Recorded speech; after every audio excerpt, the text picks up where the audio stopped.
assassinated a member, or I should say the leader of Iran's Islamic Revolutionary Guard Corps, Qassem Soleimani, yesterday near or inside of the Baghdad airport. And this was a huge escalation by the Trump administration that could very well, um, if the U.S. doesn't show more restraint going forward, lead us to a all-out war with Iran, which would be hugely problematic, for a lot of reasons. All of the countless unnecessary lives that would be lost, all of the wasted money that would be spent, the destabilization that would happen, the destruction of the environment. So this is the course that this assassination of Qassem Soleimani might send us down that path, unfortunately. And then, so I'm just going to give a little bit of a background of who Qassem Soleimani was, because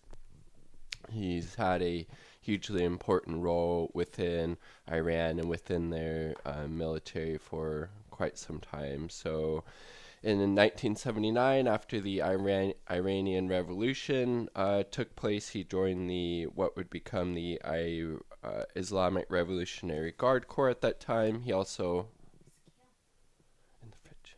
Gonna have to wait, Christy. He also fought in the Iraq-Iran war, and even went into Iraq and behind kind of enemy lines during that war against Iraq. And then he worked his way up to Major General within the Islamic Revolutionary Guard Corps. And then he also, so one of the reasons that the U.S. government was after him is that he played a role during the U.S. invasion and occupation of Iraq, where Soleimani worked with Shia-led groups to undermine the U.S. authority in Iraq. He also aided Hezbollah in their one-month war in Lebanon against Israel in 2006. He also, during the war in Syria, he drew up battle plans, mobilized allied forces, etc. And he's basically, hugely and highly respected, and is still, highly respected and regarded within Iran. You can see there's massive protests taking place after he was, illegally assassinated by the U.S. military in Tehran, as well as in his home city and other countries all over Iran. So, Iran basically has to do something after Soleimani was assassinated. He's basically the second most powerful figure within Iran besides the Ayatollah, the supreme leader. I guess Soleimani, that position he carried, is actually even more powerful than the Iranian president.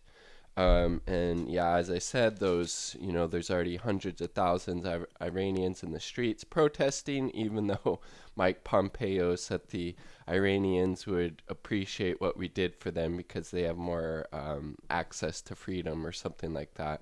Very similar to what Dick Cheney said around the Iraq war, that we would be greeted as liberators, and obviously that's not the case. So the next question is what will Iran's response be? I saw on Twitter that Secular Talk was tweeting about how Iran might potentially go after the bases where the drone strikes were launched from that ended up killing Soleimani. So that could be something. It could maybe be attacking Saudi Arabia oil infrastructure in Saudi Arabia. It could be, going after other U.S. bases in Iraq. It could be going after U.S. embassies. It could be going after, oil tankers in the Straits of Hormuz. It could be, any number of things, and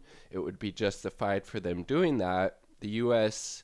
illegally, extrajudicially assassinated a very high up, leader of another country, without any type of, I mean, approval from Congress or anything like that. Not that that would have made a difference per se, because it still would have been, messed up and just heating up the the fires that could lead us down to war.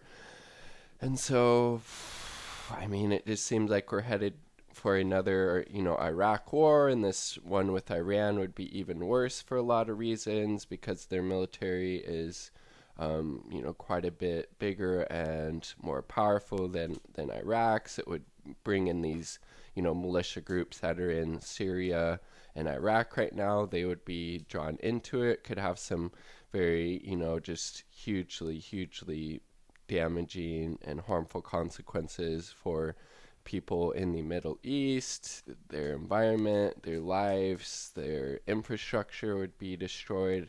U.S. soldiers would lose their lives, and the only people that would benefit are the, war hawks in Congress, along with the military and industrial complex. Everybody else would be worse off for it. So, I mean, Iran has always, shown restraint when the U.S. has, escalated tensions by doing horribly messed up things, like extrajudicially assassinating one of their leaders. So I don't think they will go super overboard with what they end up deciding to do to retaliate here. But again, this isn't something that the U.S. should have done in the first place. We shouldn't have anybody in Iraq right now. We shouldn't be conducting drone strikes there. Our soldiers shouldn't be there. We shouldn't have any, contractors there that have to be protected by military personnel. And, the Iranians have every reason to be pissed off at the U.S. government, because again, the U.S. is the aggressor here. This, again, we need to remember, this all started a chain of events when Donald Trump took the United States out of the Iran nuclear deal that Iran was following to the T. They were fully in compliance of, and he ripped us out of that because he saw it as something positive that Obama had accomplished, and he didn't like being reminded of that, and this was one of the reasons that led us down that path. Additionally, we need to hold the Democrats in Congress accountable who voted for the NDAA, the Trump defense budget, which didn't do anything about the AUMF, didn't do anything about Trump being able to,